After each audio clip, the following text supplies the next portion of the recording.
विश्वप्रसादात् भगवत्प्रसादो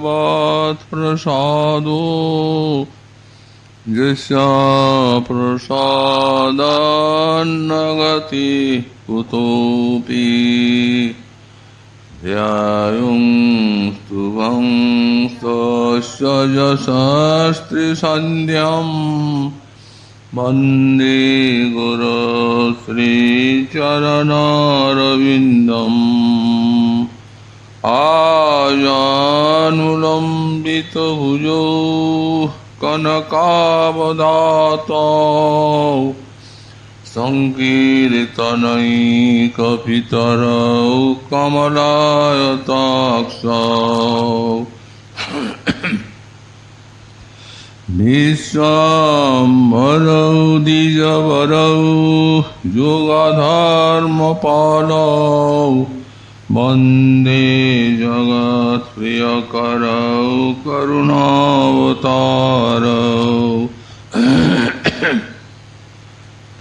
नमस्त्रिकालसत्याय जगन्नाथसुताय च सवृत्ताय सपुत्राय सकलत्राय ते नमः।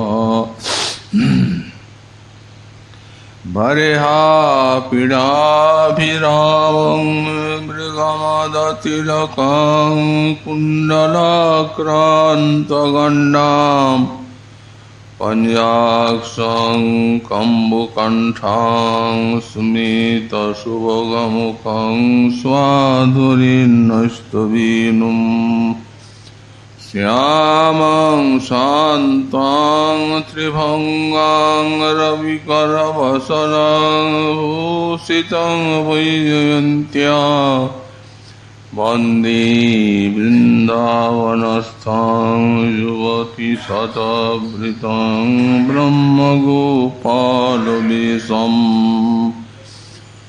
तप्तकाञ्चन गौरङ्गी राधे वृन्दावनेश्वरी वृषभानुसुते देवी तां नमामि हरिप्रिये। मूकं करोति वाचालं पङ्गुं लङ्घयति गिरिं यत्कृपातमहं वन्दे परमानन्दमाधवम्।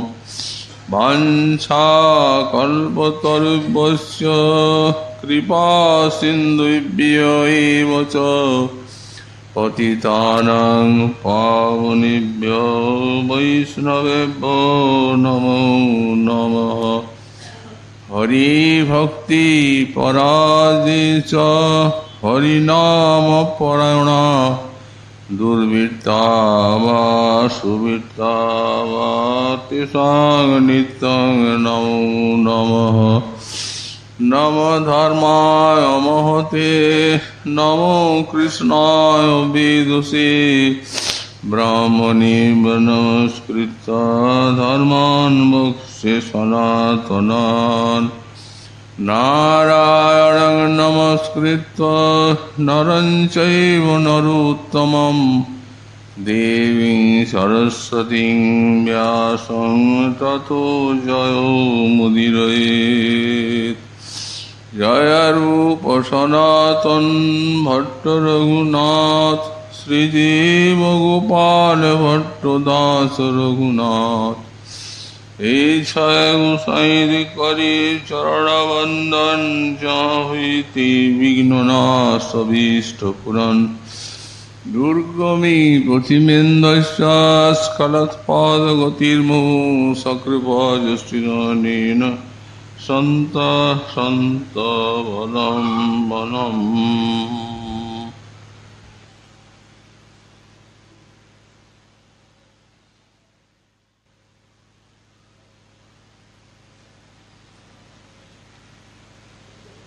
रसोल्लासैस्तिर्या गतिभिरभितो वारिभिरलं दिशो সিঞ্চন লোকান অরুণ জলযন্ত্রমিতয় মুদা দন্তৈ দষ্টা মধুরমধরম কম্পচলিতৈর্নটন শ্রীগৌরাঙ্গো হৃদয় উদয়ন্মাং মদয়তি।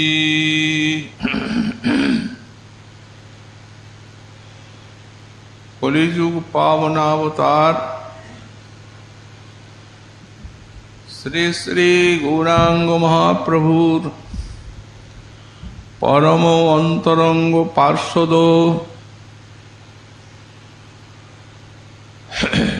পরম পূজ্যপাদ শ্রী শ্রী রাধা কুণ্ডাশ্রয়ী শ্রীপাদ রঘুনাথ দাস গোস্বামী চরণ তার শ্রী শ্রী গৌরাঙ্গ কল্পতরুতে তৃতীয় সংখ্যক শ্লোকে শ্রীমন মহাপ্রভুর অদ্ভুত সাত্ত্বিক বিকার বর্ণন প্রসঙ্গে বললেন, রসোল্লাসৈ তীর্যগতি ভীর ভীত বারি ভীরলম দিশুর সিঞ্চন লোকান অরুণ জলযন্ত্রমিতয়। বললেন, যিনি পরম রসোল্লাস বশত তার অরুণ বর্ণ নয়ন যুগলের থেকে নিঃসৃত ওই জলযন্ত্র ধারার ন্যায় যে অপার অশ্রুজল, সেই অশ্রুজলে লোক সকলকে সিঞ্চন করতে করতে পরমানন্দ ভরে যিনি মুদা দন্তৈ দষ্টা মধুর মধরম, মধুর অধরকে দন্তে কম্পিত দন্তে দংশন করে আর তীর্যক গতিতে শ্রীচরণ যুগল সঞ্চালন করতে করতে মধুর নৃত্য করেছিলেন, সেই অদ্ভুত নটরাজ তিনি আমার হৃদয়ে উদিত হয়ে আর আমার চিত্তকে আনন্দোন্মত্ত করে তুলছেন। এর পূর্ব শ্লোকে শ্রীল গোস্বামীপাদ শ্রীমন মহাপ্রভুর রথাগ্রের নর্তনে যে অদ্ভুত অষ্টসাত্ত্বিক বিকার, সেই বিকারের প্রাবল্য বর্ণনা করেছেন। তারপরে এই শ্লোকে আবার সেই সাত্ত্বিক বিকারাক্রান্ত শ্রী শ্রী গৌরাঙ্গের একটা মধুর রসময় নৃত্য বর্ণনা করছেন এবং তদ্বারা তার যে পরমানন্দের উন্মাদনা, সেই নিত্য দর্শনে তাই বর্ণনা করছেন। রথাগ্রে নর্তন প্রভুর অতি চমৎকার। রথাগ্রে মহাপ্রভুর নর্তন অতিশয় আশ্চর্যপূর্ণ। সমগ্র বিশ্বজগতের যে লক্ষ লক্ষ দর্শক,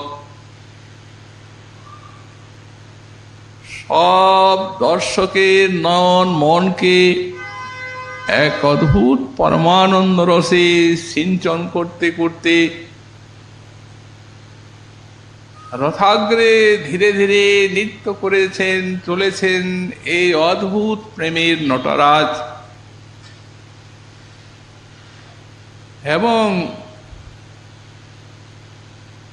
মনে মনে তার অভিষ্ট সেই গোবিন্দ, যাকে আজ তিনি বৃন্দাবনে পেয়েছেন, সেই রাধার ভাবে কত কত আস্বাদন প্রকাশ করতে করতে যাচ্ছেন। এই শ্লোকের প্রথমেই একটি কথা বললেন, রসোল্লাসই। রসোল্লাস ভরে শ্রী গৌরাঙ্গ দেবীর যে অদ্ভুত সাত্ত্বিক বিকার এবং তার পরমানন্দময় নৃত্য, এর মূলে রয়েছে তার রসোল্লাস। অর্থাৎ তিনি দীর্ঘ বিরহের অবসানে রাধা ভাবে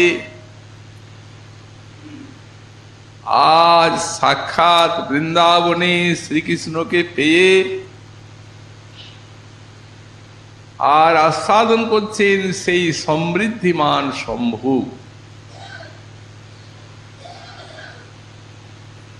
দীর্ঘ বিরহের মাথুর বিরহে পর ভাব সম্মিলনে এই সমৃদ্ধিমান সম্ভোগ রাধার আস্বাদন হয়ে থাকে।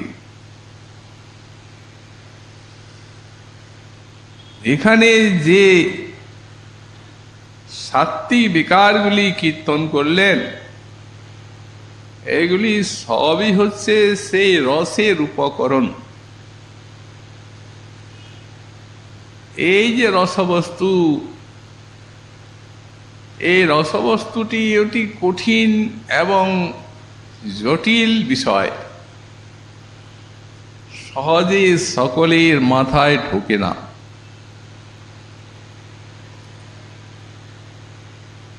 কৃষ্ণ রতি বা প্রেমকে বলা হয় স্থায়ী ভাব, রসশাস্ত্রের মতে। এই স্থায়ীভাবে যখন রসের উপকরণ কয়েকটি মিলিত হয়,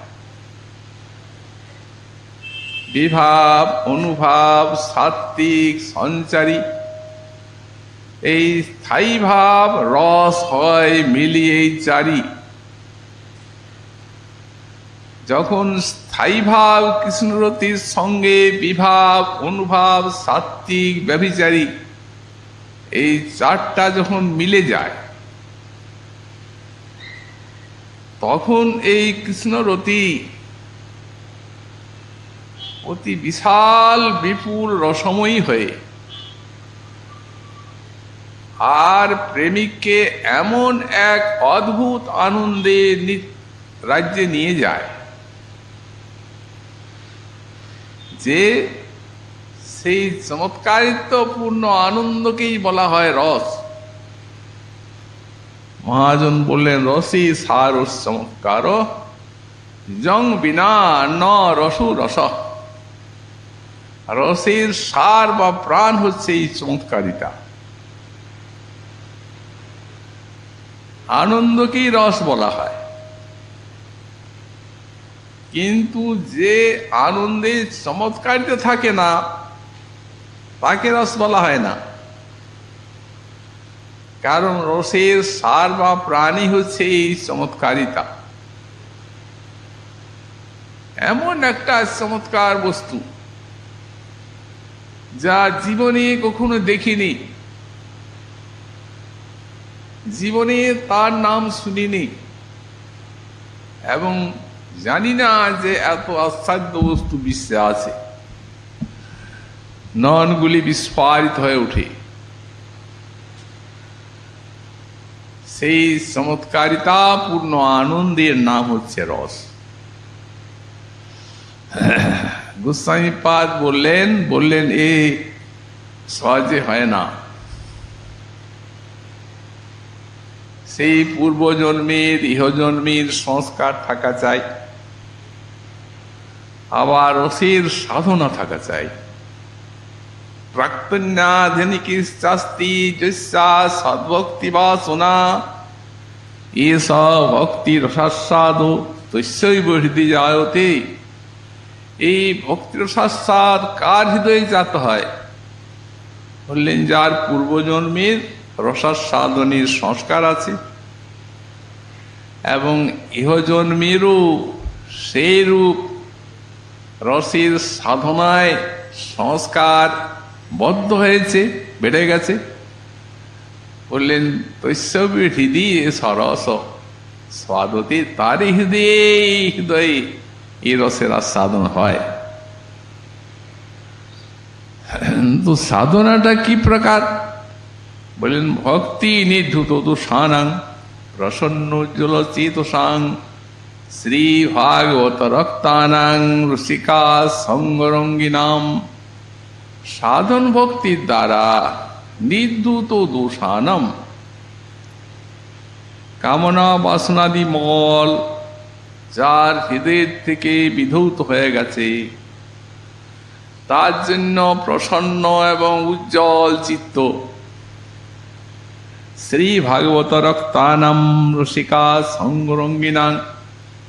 আর দুই ভাগবত সঙ্গে যিনি অনুরক্ত, এক ভাগবত বড় ভাগবত শাস্ত্র, আর ভাগবত ভক্ত ভক্তি রস পাত্র। এই ভক্তের সঙ্গে আর এই শাস্ত্র ভাগবতাদি গ্রন্থের সঙ্গে, এই দুই ভাগবতে অনুরক্ত রসিক জনের সঙ্গে রঙ্গী। তো সেই সব ভক্তগণের যে রহস্যময় সাধনা, অন্তরঙ্গ সাধনা, শ্রবণ কীর্তনাদি, এই সব শ্রবণ কীর্তনাদি পুষ্ট হয়ে আর একটা অদ্ভুত আশ্চর্যপূর্ণ আনন্দ লাভ হয়। এই তাকেই বলা হয় রস। জীবনীভূত গোবিন্দ পাদ ভক্তি সুখ শ্রিয়াম প্রেমান্তরঙ্গ ভূতানি কীর্তান্যেব নিতিষ্ঠতাম তস্যৈব হৃদয় জায়ন্তে।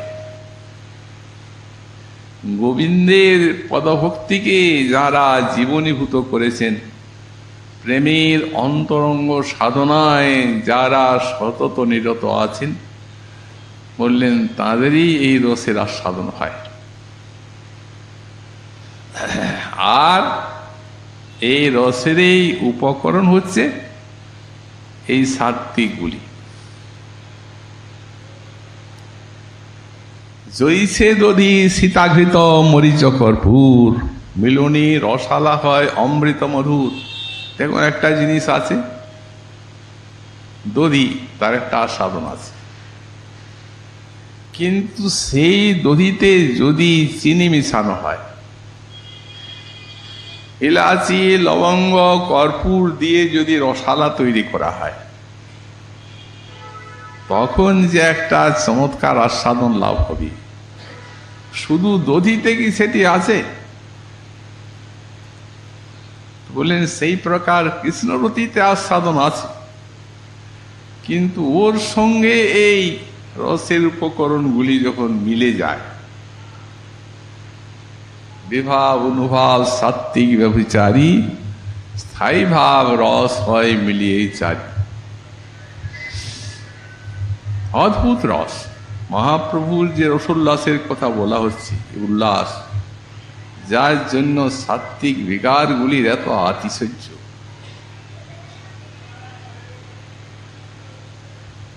এখন পূর্ব শ্লোকে অশ্রুর কথা বললেন,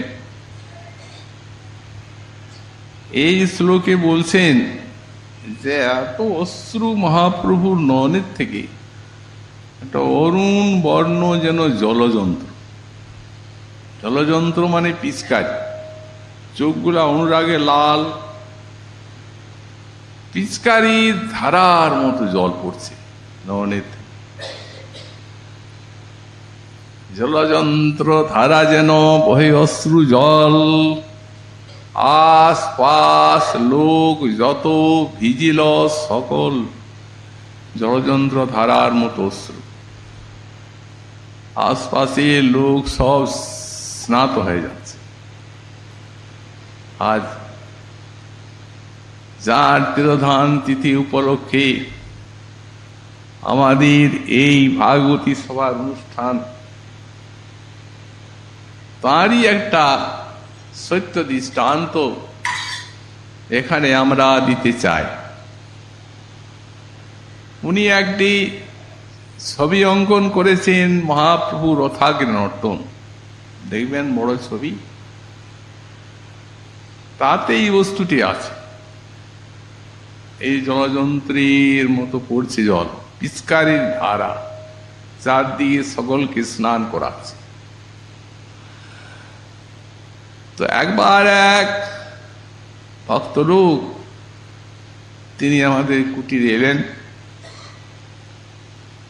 এসে গুরু মহারাজকে বলছেন, বাবাজি মহারাজ, আপনি যে এই চিত্রটা অঙ্কন করেছেন, তো এইরকম কি অশ্রু সম্ভব হয়? উনি বলছেন, দেখুন, সম্ভব অসম্ভব তো জানি না, তবে যারা দেখেছেন দাস গোস্বামীপাদ আর তার শ্রীমুখে শুনেছেন কবিরাজ গোস্বামীপাদ এই জলযন্ত্র ধারা, এই মহাজনের সাক্ষাৎ দৃষ্ট বর্ণনার থেকেই, তার ভিত্তিতেই আমি এই ছবিটা অঙ্কন করেছি। এতে আমার নিজের কোনো কল্পনা নেই। এই পর্যন্ত কথা হলো। তারপর উনি তো গেলেন সেই জিজ্ঞাসু,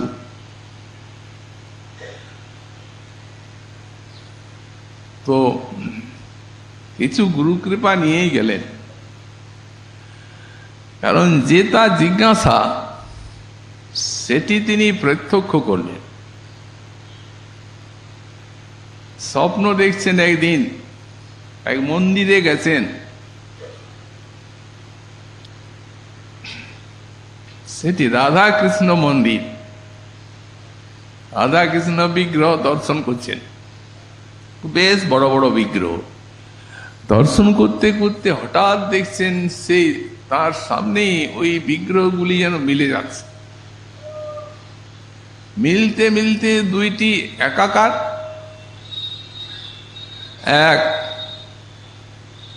বিশাল গৌরাঙ্গ বিগ্রহ, স্বর্ণদীপ্ত পর্বতের মতো সন্ন্যাস বিগ্রহ, কেবল একটা অরুণ বহির্বাস ছোট পরিধানে আছে, আর কিছু নেই, এইভাবে বসে আছে। বসে আছেন আর চোখ দুটোর থেকে যেন এই পর্বতের থেকে ঝর্ণা বয়, ঝর্ণা, সেই ঝর্ণার ধারার মতো সেই অশ্রুধারায় প্লাবিত হয়ে বয়ে যাচ্ছে জলটা। তো পর্বতে ঝর্ণার থেকে জলধারা পড়লে তো একটা শব্দ হয়, ও শব্দটা উনি শুনছেন, আওয়াজটা। তারপরে স্বপ্ন তো ভেঙে গেল,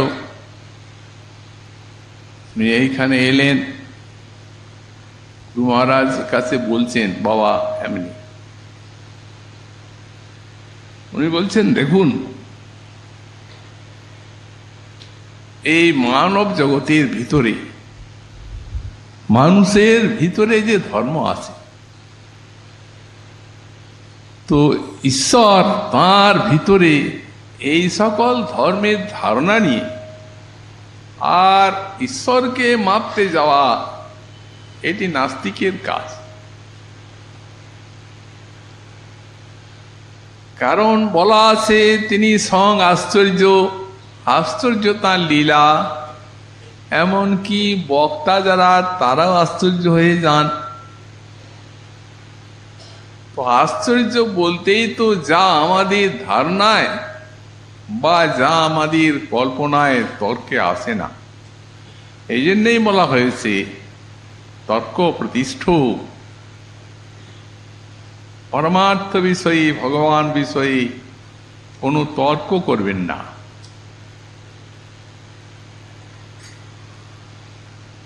বিশ্বাসের দ্বারাই বস্তু লাভ করা যায়। তো সুতরাং এই যে জলযন্ত্র ধারার মতন সকলকে সিঞ্চন করছেন, এটি একটি প্রত্যক্ষ দৃষ্ট বস্তু। এই প্রকার এক স্নিগ্ধ চিত্ত ওই ভক্ত মহোদয়ের। সুতরাং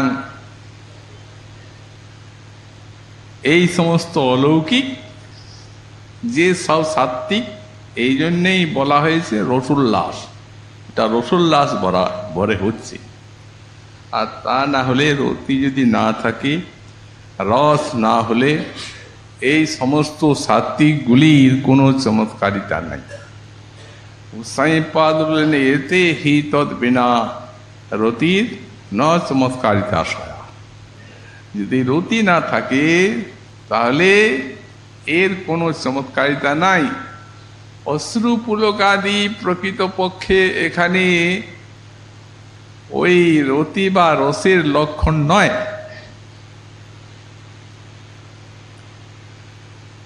এই জন্যে আমাদের গোস্বামীপাদ তিনি এই ভাব ভক্তি লহরীতে ওই রত্যাভাসটি দেখিয়ে দিলেন। ভিন্ন ভিন্ন চিত্ততে এগুলি ভিন্ন ভিন্ন প্রকারের সব আস্বাদন হয়, নাও হয়। রতি না হলে তো হবে না।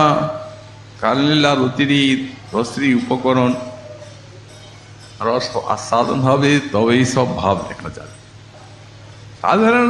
সাধারণত দেখা যায়। এই জন্যে উনি সাবধান করার জন্যে বললেন এই রত্যাভাস, এটা চার প্রকার। একটা রত্যাভাস, এই রত্যাভাস ভব, রত্যাভাসের থেকে আসছে। তারপরে এই ভাবাভাস একটা, এই তারপরে নিঃসত্ব একটা, প্রতীপ একটা। তো এইগুলির লক্ষণ কি?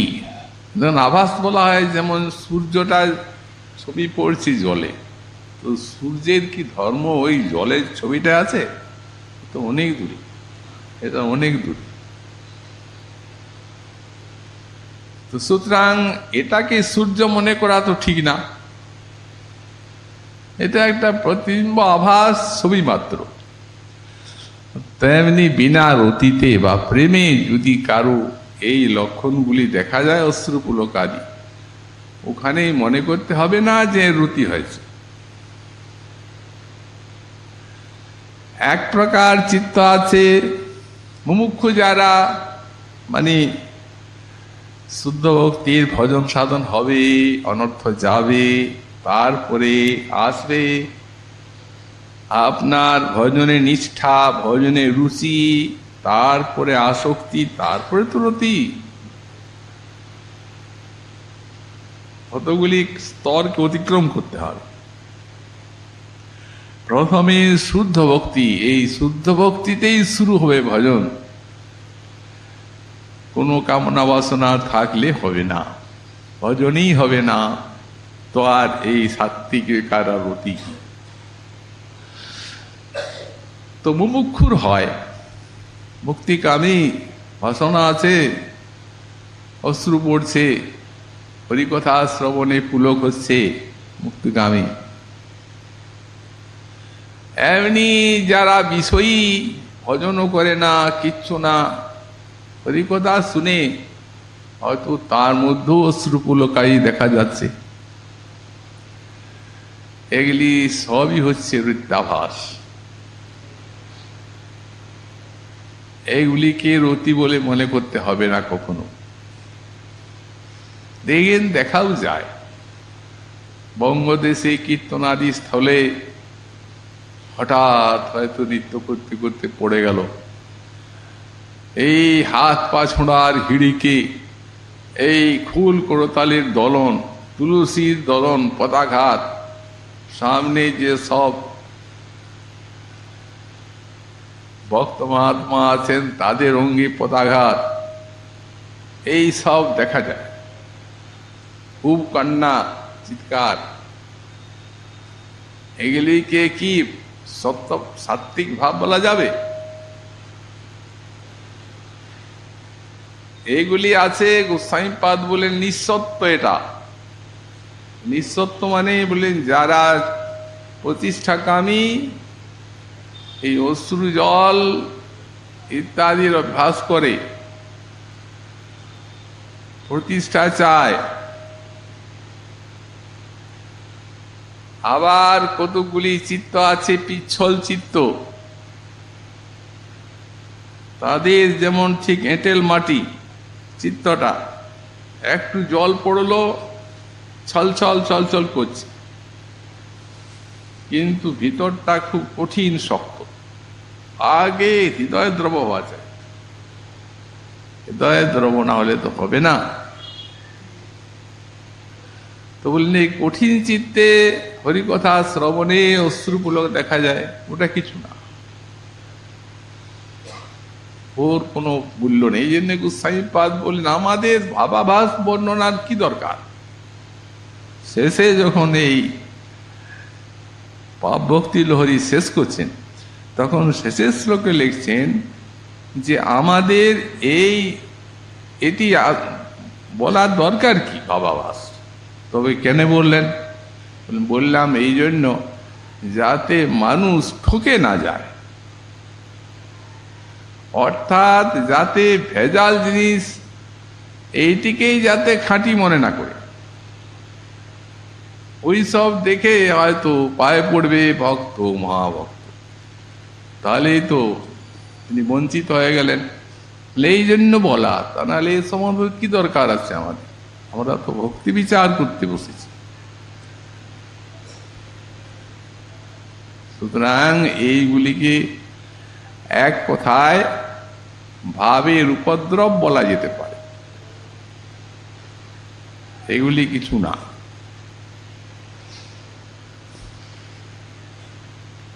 আজ স্বয়ং ভগবান ব্রজেন্দ্রনন্দন রাধারানীর ভাব কান্তি অঙ্গীকার করেছেন। হতে বিশাল বিপুল ভাবে পরাকাষ্ঠা দশা, সেই সুদীপ্ত সাত্বিক রাধার দিব্যন্মাদের থেকে যা হয়, তার জন্য এত আতিশয্য এইভাবে। তো গোস্বামীপাদ বললেন তাহলে খাঁটি জিনিসটাকে বুঝবার আমাদের উপায় কি? অসাধারণ কতগুলি অনুভব আছে। গম্ভীর চিত্ত আছে, চিত্ত দ্রবিত হচ্ছে, অশ্রুপুলক কিচ্ছু নেই, এরকমও চিত্ত আছে। পিচ্ছিল চিত্ত আছে, দ্রবিত হয়নি, অশ্রুপুলকারী দেখা যাচ্ছে। মহাপ্রভুর হৃদয়, রাধারানীর ভাব কোটি সমুদ্র গম্ভীর। যদ্যপি প্রভু মহাকোটি সমুদ্র গম্ভীর, নানা ভাব চন্দ্রোদয়ে হয় ন অস্থির। সমুদ্র গম্ভীর, স্থির প্রশান্ত মহাসাগর, কত নদী আসছে একভাবে আছে, কিন্তু যখন চন্দ্রের উদয় হয় আকাশে পূর্ণচন্দ্র, তখন আর সইতে পারে না সেই বিশাল বিকার, উচ্ছলিত হয়ে পড়ে। তো বলে এরকম ভিন্ন ভিন্ন চিত্ত আছে। জানতে হবে এই রতির একটু অঙ্কুর হলেই এই সব অনুভব দেখা যায়। ওই মানুষ লক্ষণগুলিতে রতি জানা যাবে। খান্তির অভ্যর্থকালত্বং বিরক্তির মানুষ শূন্যতা, আশাবন্ধ সমুৎকণ্ঠা নাম গানে সদা রুচি, আসক্তিস্তদ গুণাখ্যানি প্রীতিস্তদ বসতি স্থলে, ইত্যনুভাবাদ সুর জাত ভাবাঙ্কুরে জনে। ভাবের অঙ্কুর মাত্র জাত হলে এই লক্ষণগুলা দেখা যায়। এগুলি অসাধারণ লক্ষণ, এগুলি থাকলে বুঝতে হবে এই খাঁটি রতি। প্রথমে বলছেন খান্তি, ক্ষোভের কারণ থাকা সত্ত্বেও অক্ষোভতা। গৃহস্থ ভক্ত, ছেলে মারা গেছে, শোক তো হবেই। তো শোক হলেও কিন্তু এই নশ্বর বস্তুর অস্থিরতা জেনে তিনি সেই শোকে মুহ্যমান হয়ে যাবেন না, পরিহার করবেন। उस लोग বিশেষ শোক আলোড়ন জাগাতে পারবে না। এক ভক্তের সন্তান মারা গেছে, তো গৃহিণী হাত পা ছুঁড়ে আর এত রোদন করছেন, তো তখন সেই ভক্ত বলছেন, দেখো আমার ছেলে মারা যাওয়ায় আমার যতটা না কষ্ট হচ্ছে, এই তোমার কান্নাটা দেখে তার থেকে আমার বেশি কষ্ট হচ্ছে। তখন একজন সেইখানে আছে, বলছে, বারে বা, দেখো ভাই, তোমার হৃদয়টা শক্ত, কঠিন চিত্ত, এই জন্য তোমার শোক নাই। কিন্তু ও মা, ছেলে মরেছে, কাঁদবে না? ওই কেন কাঁদবে? ছেলেটা কেউ তৈরি করেছে? সন্তান সৃষ্টি করেছেন ভগবান, যিনি দিয়েছেন তার জিনিস তিনি নিলেন, তাতে এর কি সত্তাধিকার আছে? কাঁদবে কেন? এই অস্ত্রটা ভগবানের জন্য ফেলানো যায়, ভক্তি হবে। সুতরাং এই হচ্ছে খান্তি। অব্যর্থ কালোত্তম, সব সময় ভজন। কৃষ্ণ প্রসঙ্গ বিনা এক ক্ষণ নাহি যায়। আমাদের আদর্শ হচ্ছেন সব গোসাই পাদগণ, 56 দণ্ড স্মরণ, 4 দণ্ড নিদ্রা, 4 দণ্ড শ্রুতি থাকে। তারা স্বপ্নে রাধা কৃষ্ণে দেখে, স্বপ্ন দেখছেন রাধা কৃষ্ণের স্বপ্ন। এক কাল ব্যর্থ নাই যায়, এই অব্যর্থ কাল। বিরক্তি লক্ষণ করছেন, বিরক্তির ইন্দ্রিয়ার্থানাং সাদ অরোচকতাসম। ইন্দ্রিয়ের বিষয় যা আছে, ইন্দ্রিয়ের অর্থ মানে বিষয়গুলি, শব্দ স্পর্শ রূপ রস গন্ধ, তাতে চক্ষুকর্ণ জিহ্বা নাসিকা ত্বকের সঙ্গ রুচি যেমন মধ্যে পড়ে আছে, ওটা দেখে বুদ্ধিপূর্বক ঘৃণা আনতে হয় না, আপনি ঘৃণা আসে। সেই প্রকার যার ভোগ্য বস্তু দেখে ওইরূপ ঘৃণা আসে। মহারাজ ভরত সারা পৃথিবী অধিকারী হয়েও রাজ্য সম্পদ, অনজ্ঞ স্ত্রী, গুণবান পুত্র মলের মতো ত্যাগ করলেন, ঘৃণা আসে। মান শূন্যতা, সর্বগুণ সম্পন্ন হয়েও কোনো অভিমান নেই। মহারাজ ভগীরথ ওই শত্রুগৃহে ভিক্ষা করতেন আর চণ্ডালকে বন্দনা করতেন, ওই অভিমানটিকে ধুয়ে দেওয়ার জন্য।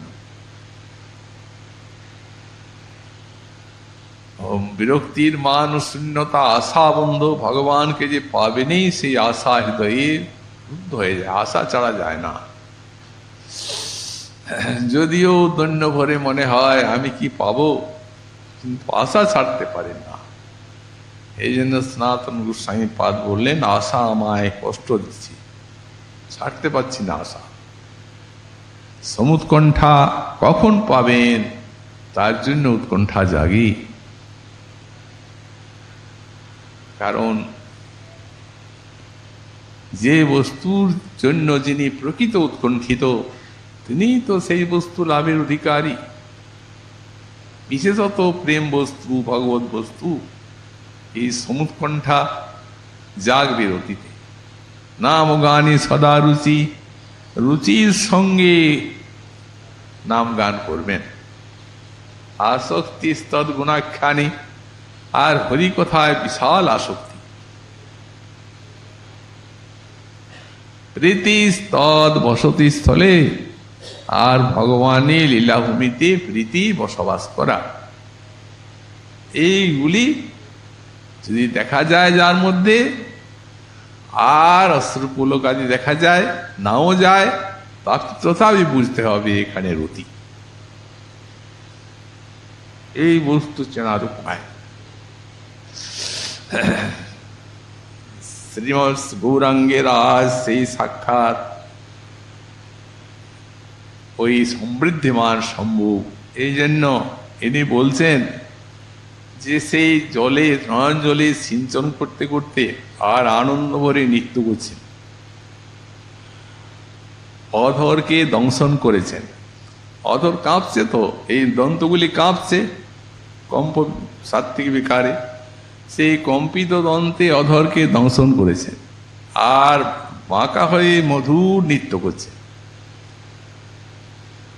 আজ তোমায় পেয়ে গেছি দীর্ঘদিনের পর, কত সব দুঃখ বিরহ জ্বালার পর আজ তোমায় পেয়েছি, আর কোনোদিন তোমায় ছাড়বো না।